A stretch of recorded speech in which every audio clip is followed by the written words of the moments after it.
इसको हल करेंगे तो ये हमारे पास जो पार्ट है वो कुछ इस प्रकार से परिभाषित हो जाएगा। एक तो एफ एक्स बन जाएगा एक्स की power P upon 1 plus X square, और एक जी एक्स बन जाएगा साइन स्क्वेयर एक्स। अब इस पार्ट के लिए हम देखो, या तो हम इसको इस फॉर्म में ले लें, या फिर एक और पार्ट था हमारे पास, तुलना परीक्षण लगा रहा हूं मैं इसमें। तुलना परीक्षण में हम जो नियम लेते हैं वो कुछ इस प्रकार से, तुलना परीक्षण के अनुसार इसको हल करने के लिए हमें बताया कि एक तो gx का जो मान है वो x की power p sine square X upon 1 plus X square है, और gx का जो मान है वो हम लेके चलते हैं x की power p upon 1 plus X square, fx का मान। इसमें हमारे पास तुलना परीक्षण में ये कंडीशन थी कि मापांक gx का जो मान है वो इसमें ग्रेटर देन और इक्वल टू बन रहा है fx से, क्योंकि साइन स्क्वायर एक्स से मल्टीप्लाई कर रहे हैं। साइन स्क्वायर एक्स का अधिकतम मान जो होगा वो इकाई होगा। अगर इकाई होगा तो उस स्थिति में ये जो मान आएगा वो इससे छोटा ही आएगा, इससे बड़ा नहीं हो सकता किसी भी कंडीशन में। अगर ये जो मान है वो उल्टा लिख दिया मैंने, स्मॉलर देन इक्वल टू बनेगा, ये स्मॉलर देन इक्वल टू हमारे पास कंडीशन बनेगी ये एफ एक्स से। और एक इसमें जो एफ एक्स की बात करें तो म्यू टेस्ट लगा लेते हैं। इसमें म्यू टेस्ट के अकॉर्डिंग एफ एक्स को हम लिख सकते हैं 1 अपॉन एक्स की पावर 2 माइनस पी और 1 upon x square plus 1, limit X tends to infinity पर अगर एफ एक्स को डिफाइन करेंगे तो 1 अपॉन एक्स टेंस टू 2 की पावर एक्स की पावर 2 माइनस पी, एक्स की पावर म्यू के लिए ये बन जाएगा एक्स की power 2 minus P upon x की power 2 minus P 1 upon x square plus 1। इसमें ये वैल्यू कैंसिल हो जाएगी, जो रिजल्ट आ रहा है वो 1 आ रहा है, नॉट इक्वल्स टू 0 है। ये भी कंडीशन थी हमारे पास। तो इस म्यू पर डिपेंड करता है, म्यू की वैल्यू अगर ग्रेटर देन 1 है तो अभिसारी। यहाँ म्यू जो है वो हमारे पास 2 माइनस पी माना है, 2 minus P greater than 1, 2 minus P greater than 1 का मतलब है पी स्मॉलर देन 1 से तो अभिसारी होगा।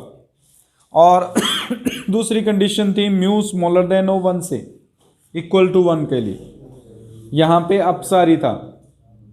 अगर ये अपसारी है तो इसका मतलब 2 minus P smaller than equal to 1 पर ये अपसारी होगा, यानी p greater than equal to 1 पर ये अपसारी की कंडीशन को व्यक्त करता है। तो यहाँ पे जो तुलना परीक्षण थी उसमें gx का मान less than equal to fx बन रहा है, और gx का मान less than equal to fx बने तो fx के अभिसारी होने पर वो अभिसारी होगा, और अपसारी होने पर तुलना परीक्षण क्या था, तुलना परीक्षण में था gx अगर स्मॉलर देन इक्वल टू हो fx से तो fx अभिसारी होगा तो gx भी अभिसारी होगा। और दूसरी कंडीशन थी अगर gx greater than equal to हो fx से तो अगर अपसारी हो तो अपसारी होगा, वो कंडीशन थी। अब इसमें अगर चेक करें p की वैल्यू अगर 1 से स्मॉलर लेके चलते हैं तो ये कंडीशन बनती है, लेकिन p का अगर मान ग्रेटर देन 1 लेके चलेंगे तो ये जो पार्ट है वो उल्टा हो जाएगा हमारे पास। मापांक gx की वैल्यू जो होगी वो हमेशा ग्रेटर देन इक्वल टू हो जाएगी fx से, यदि p की वैल्यू 1 से ग्रेटर देन इक्वल टू लेके चलें और इसमें p स्मॉलर देन 1 लेके चलें। ये दो कंडीशंस बनाएंगी। इस कंडीशन के लिए fx जो है वो अभिसारी बन रहा है, और इस कंडीशन के लिए fx जो है वो अपसारी बन रहा है। तो यहाँ पे दो पार्ट में हम इसको डिवाइड कर देंगे कि अगर p लेस देन 1 से तो 0 टू इनफाइनाइट x की power p sine square X upon 1 plus X square dx अभिसारी होगा, जबकि p greater than equal to 1 पर 0 टू इनफाइनाइट x की power p sine square X upon 1 plus X square dx अपसारी होगा।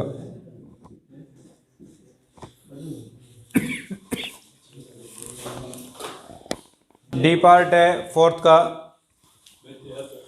इसके अंदर डिरिचलेट परीक्षण उपयोग में ले रहे हैं। डिरिचलेट परीक्षण के अकॉर्डिंग fx जो है log of cos square x है।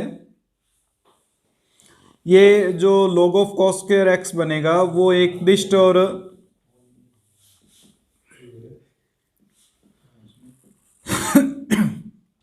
परिबद्ध फलन होगा।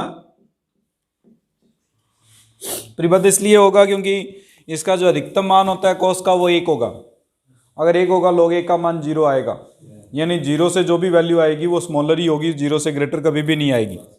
उससे स्मॉलर वैल्यू जो नेगेटिव में आ सकती है, इसका मतलब बाउंडेड है वो। लास्ट में 0 से ग्रेटर कभी वैल्यू आ ही नहीं रही, 0 से स्मॉलर। 0 और 1 के बीच में अगर परिभाषित करते हैं तो log का मान हमेशा ऋणात्मक रहता है, माइनस में रहता है।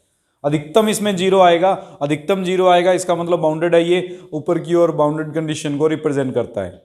एक दिष्ट है, एक दिष्ट इसलिए है क्योंकि लगातार मान बढ़ता जा रहा है, लास्ट मान 0 तक जा रहा है, 0 से ग्रेटर कोई वैल्यू शो नहीं कर रहा। इसका मतलब जो इसका अंतिम मान 0 आ रहा है, स्टार्टिंग में मान लगातार बढ़ता जा रहा है, उस स्थिति में इसको हम एक दिष्ट और परिबद्ध फलन कहेंगे। उसके बाद में हमारे पास gx के लिए कंडीशन थी कि मापांक ऑफ a2x e⁻−a² की वैल्यू निकाल के चेक करते हैं।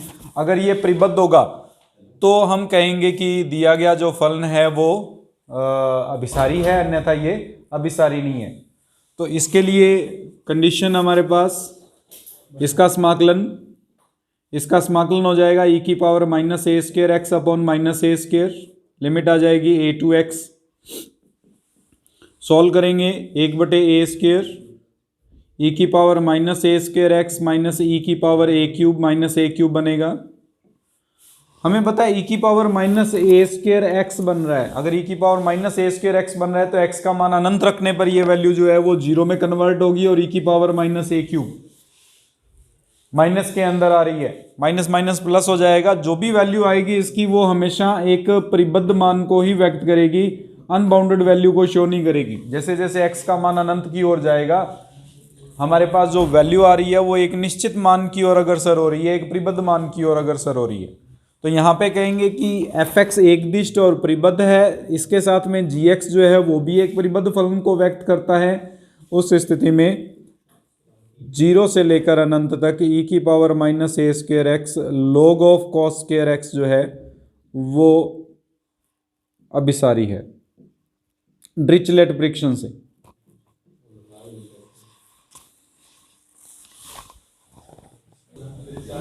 इसमें हमें निरपेक्ष अभिसरण की जांच करनी है। निरपेक्ष अभिसरण के लिए हमारे पास जो कंडीशन रहेगी इसमें sin x upon x⁻n+1 dx। अगर हम इसमें तुलना परीक्षण लगाएं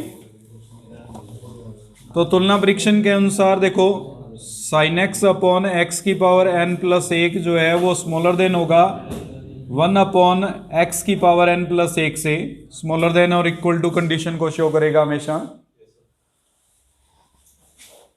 अब इसमें अगर gx ये बन रहा है हमारे पास और fx जो है वो इससे स्मॉलर देन इक्वल टू है, जहां fx जो है वो 1 अपॉन x⁻n+1 को शो कर रहा है। ये जो वैल्यू है वो दो कंडीशंस हमारे पास बनेंगे इसमें। पहली कंडीशन अगर p की वैल्यू ग्रेटर देन हो 1 से, p यहाँ पे n+1 है तो n+1 अगर 1 से ग्रेटर हो इसका मतलब ये हो गया कि n की वैल्यू 0 से ग्रेटर हो तो अभिसारी होगा। और p smaller than equal to 1 यानी n+1 smaller than equal to 1 होगा, अर्थात n smaller than equal to हो 0 से तो अपसारी होगा। यह हमारे पास कंडीशन है। अब इसमें अभिसारी और अपसारी की बात करेंगे तो n ग्रेटर देन 0 पर तो अभिसारी और n smaller than equal to पर अपसारी है। हमें निरपेक्ष अभिसरण की जांच करनी है। निरपेक्ष अभिसरण के लिए कंडीशन क्लियर है कि ये अभिसारी होना जरूरी है, तभी ये निरपेक्ष अभिसरण की शर्त को संतुष्ट करेगा, अन्यथा निरपेक्ष अभिसरण की शर्त को संतुष्ट नहीं करता है। तो हम इसमें n ग्रेटर देन 0 के लिए जो दिया गया फलन है 0 से अनंत sin x upon x⁻n+1 dx जो है उसको अभिसारी लेके चलेंगे। यानी हमने सबसे पहले इसके अभिसारिता की जांच की। अगर यहीं पे अपसारी हो जाता तो निरपेक्ष अभिसरण नहीं था, हम वहीं पे खत्म कर देते, लेकिन हम इसमें निरपेक्ष अभिसरण की जांच कर रहे हैं तो इसको अभिसारी लेके चलेंगे। इसको अभिसारी की कंडीशन बन रही है वो n ग्रेटर देन 0 पर बन रही है, इसका मतलब n ग्रेटर देन 0 के लिए अभिसारिता को हम लेके चल रहे हैं। इसके मापांक के लिए परिभाषित करेंगे। मापांक के लिए अगर परिभाषित करें n ग्रेटर देन 0 के लिए तो अब हमें ये प्रूफ करना है कि साइन एक्स अपॉन एक्स की पावर n प्लस 1 का मापांक जो है वो अभिसारी है।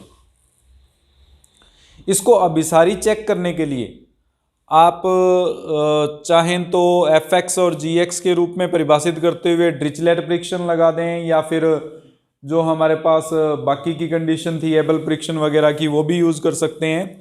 मैं इसमें डिरिचलेट परीक्षण को यूज़ कर रहा हूँ। 0 to infinite modulus of sine X upon modulus of x की पावर n प्लस 1 लिख सकते हैं। एफ एक्स 1 अपॉन एक्स की पावर n प्लस 1 बन जाएगा मॉडुलस में, और जी एक्स जो है वो मॉडुलस ऑफ साइन एक्स। हमें पता है कि एफ एक्स एक दिष्ट और हमारे पास परिबद्ध है क्योंकि n ग्रेटर देन 0 है। अगर n की वैल्यू 0 से ग्रेटर है तो इसका मतलब जो भी वैल्यू आएगी वो 1 अपॉन एक्स ही रहेगी। अगर अनंत की ओर जा रहा है तो 1 अपॉन अनंत यानी 0 की ओर अग्रसर हो रहा है एफ एक्स का मान। अगर 1 रख दें एक्स का मान तो उस स्थिति में 1/1 के रूप में परिभाषित हो रहा है। इसका मतलब ये हो गया कि 1 से लेकर 0 तक लगातार कम होता जा रहा है, एक दिष्ट ह्रासमान है, परिबद्ध है क्योंकि 0 से बड़ा मान प्राप्त नहीं होता, 0 से छोटा ही मान प्राप्त होगा। इसका मतलब एफ एक्स जो है वो एक दिष्ट और परिबद्ध फलन है। उसके साथ में अगर हम मापांक a से x तक साइन x के लिए समाकलन करें तो ये समाकलन जो होगा वो वही cos x minus cos x plus cos a के इक्वल आएगा, जो स्मॉलर देन है किससे, 2 से स्मॉलर देन आएगा। इसका मतलब जी एक्स परिबद्ध भी है। हमारे पास एक दिष्ट परिबद्ध फलन आ रहा है और integration of a to x G X जो है वो परिबद्ध फलन है। अतः 0 to infinite sine X upon x की पावर n प्लस 1 का मापांक dx जो है वो अभिसारी है। हमारे पास जो कंडीशन थी, पहले हमने इसको अभिसारी लेके चल रहे हैं और इसका मापांक भी हम अभिसारी सिद्ध कर रहे हैं। इसका अर्थ हो गया कि निरपेक्ष अभिसरण है। सबसे पहले हम तुलना परीक्षण का उपयोग कर लेते हैं। अगर तुलना परीक्षण का उपयोग करेंगे तो देखो e की power minus A x cos of B x D X, इसका मान हमेशा स्मॉलर देन रहेगा e की पावर माइनस ए एक्स से, क्योंकि e की पावर माइनस ए एक्स का जो भी मान आएगा हमारे पास वो मल्टीप्लाई कॉस बी एक्स से करेंगे। कॉस बी एक्स का मतलब 0 और 1 के बीच में कोई भी एक वैल्यू है। अगर -1 और +1 के बीच में कोई भी वैल्यू है तो उसका मापांक लेके e की पावर माइनस ए एक्स से मल्टीप्लाई करने पर e की पावर माइनस ए एक्स से हमेशा स्मॉलर देन की कंडीशन को या इक्वल टू की कंडीशन को सेटिस्फाई करेगा। अगर कॉस बी एक्स की वैल्यू 1 आ जाए तो इक्वल हो सकता है। यहाँ पे जी एक्स का मापांक स्मॉलर देन इक्वल टू है हमारे पास एफ एक्स से, और एफ एक्स के लिए अगर हम डिफाइन करें a टू इनफाइनाइट e की पावर माइनस ए एक्स डी एक्स को, तो ये जो मान आएगा वो e की power minus A x upon minus a to infinite put करेंगे तो 0 प्लस a पुट करेंगे तो e की power minus A square upon a को डिफाइन करेगा जो कि एक निश्चित मान को व्यक्त करता है। अगर डेफिनेट वैल्यू को व्यक्त करता है तो इसका मतलब एफ एक्स जो है वो अभिसारी है, और अगर एफ एक्स अभिसारी है तो जी एक्स भी अभिसारी होगा। तुलना परीक्षण से हमारे पास a टू इनफाइनाइट e की power minus A x cos of B x D x अभिसारी है। अब हमें चेक करना है इसमें निरपेक्ष अभिसरण है या नहीं है। निरपेक्ष अभिसरण सिद्ध करने के लिए वही कंडीशन हमारे पास, मापांक लेके चलेंगे दोनों का। हम इसमें कंसिडर करते हैं a टू इनफाइनाइट मापांक ऑफ e की power minus A x cos of B x D x के लिए। इसको लिख सकते हैं a से अनंत तक e की पावर माइनस ए एक्स का मापांक अलग और कॉस ऑफ बी एक्स का मापांक अलग। एक पार्ट हम मान लेते हैं एफ एक्स जो है वो e की पावर माइनस ए एक्स का मापांक है। यह हमेशा एक दिष्ट और परिबद्ध होगा। वही सेम कंडीशन एक दिष्ट इसलिए होगा जैसे जैसे x का मान बढ़ता जाएगा एफ एक्स का मान लगातार कम होता जाएगा, यानी एक दिष्ट ह्रासमान है और परिबद्ध इसलिए होगा क्योंकि जैसे जैसे अनंत की ओर जा रहे हैं वैसे वैसे एफ एक्स का मान 0 की ओर टेंस कर रहा है, यानी 0 से छोटे मान को ही व्यक्त करेगा। यानी 0 और 1 के बीच में जो मान आते हैं उन्हीं को कंटेन करता है, ये 0 से बड़े मान को छोटे मान को व्यक्त नहीं करता। एक लिमिटेड पार्ट है कि 0 और 1 के बीच में जो बिंदु हैं उन्हीं को एफ एक्स व्यक्त कर रहा है। दूसरा, इसमें अगर a2x cos of bx dx को परिभाषित करेंगे तो ये बनेगा sine of bx upon b minus sine of ab upon b। जो ये सॉल्व करेंगे तो ऑलवेज ये स्मॉलर देन बनेगा और इक्वल टू कंडीशन में बन सकता है 2 अपॉन बी से। हो सकता है कि मैक्सिमम वैल्यू दोनों की 1 1 आ जाए, 1 upon b plus 1 upon b, यानी 2 अपॉन बी से स्मॉलर ही रहेगा, 2 अपॉन बी से कभी भी ग्रेटर नहीं रिप्रेजेंट होगा। तो डिरिचलेट परीक्षण के अनुसार दिया गया जो फलन है ए टू इनफाइनाइट मापांक e की पावर माइनस ए एक्स कॉस बी एक्स है, वो अभिसारी होगा। अगर ये अभिसारी है तो हमारे पास कंडीशन को सेटिस्फाई करता है निरपेक्ष अभिसरण की। अनंत समाकल में परिवर्तित करने के लिए 1/√x को y मान के चलेंगे। इसका मतलब x की जगह 1/y² dx की जगह -2/y³ dy। लिमिट चेंज हो जाएगी, 0 पुट करेंगे तो अनंत आएगा, 1 पुट करेंगे तो 1 आएगा। 1/√x की जगह y आ जाएगा, साइन ऑफ 1/x की जगह पर y² आ जाएगा और ये -2/y³ dy। माइनस के कारण ये लिमिट चेंज कर देंगे, 1 to इनफाइनाइट बन जाएगी।